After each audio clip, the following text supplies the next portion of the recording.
Thank you for plugging into this Family Life News podcast, streaming issues-driven, family-focused news.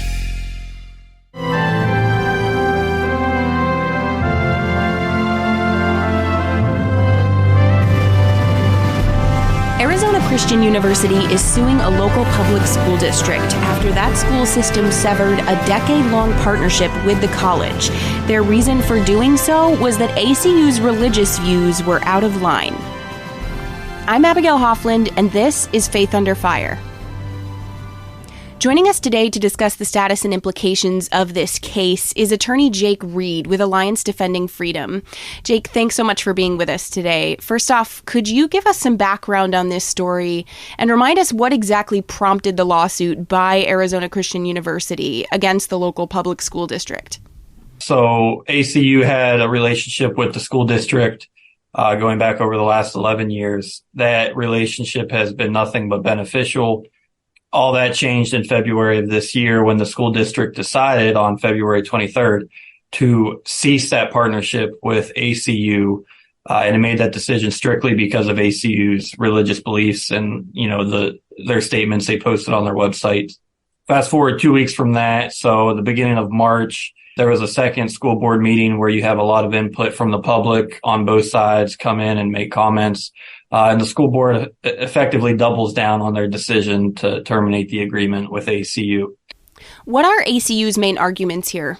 The main one is kind of three separate theories under the free exercise clause. So the free exercise clause, it's in the First Amendment, says that everyone has a right to freely exercise their religion.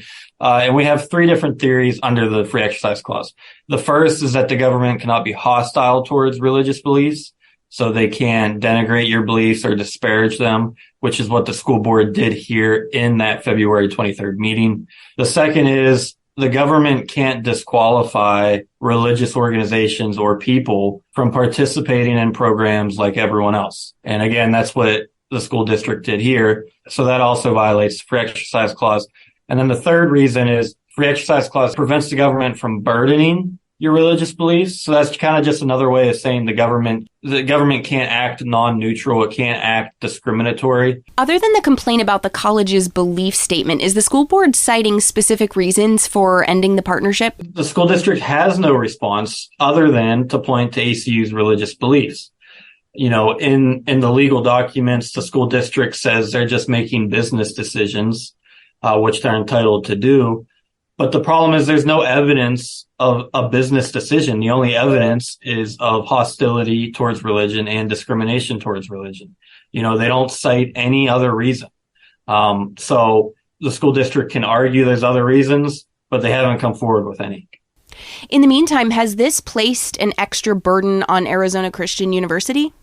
It has, and that's part of the reason we asked the court for a preliminary injunction. We asked the court to order the school district to continue the partnership because as we sit here today and have this conversation, ACU has to find places for the next school year for its elementary education students.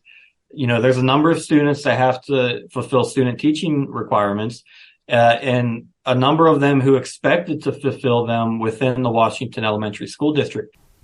What do you think are the broader ramifications of this case? Yeah, absolutely. Well, we're seeing, I think, a trend today in society moving away from respect for religion and what we used to find, religion as being sacred and holding an important place in society to now, society, the government, the public doesn't care for it and wants to disparage it, wants to get rid of it, and moving towards this sort of secular society where religion has no place.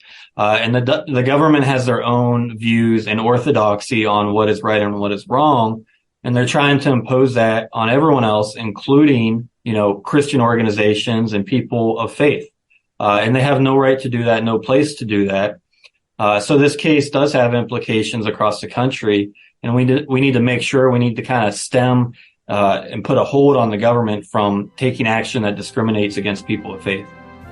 Thank you so much for your time and comments, Jake. Awesome. Thank you, Abigail. Appreciate it. You've been listening to a conversation with attorney Jake Reed regarding the ongoing litigation involving Arizona Christian University and Washington Elementary School District.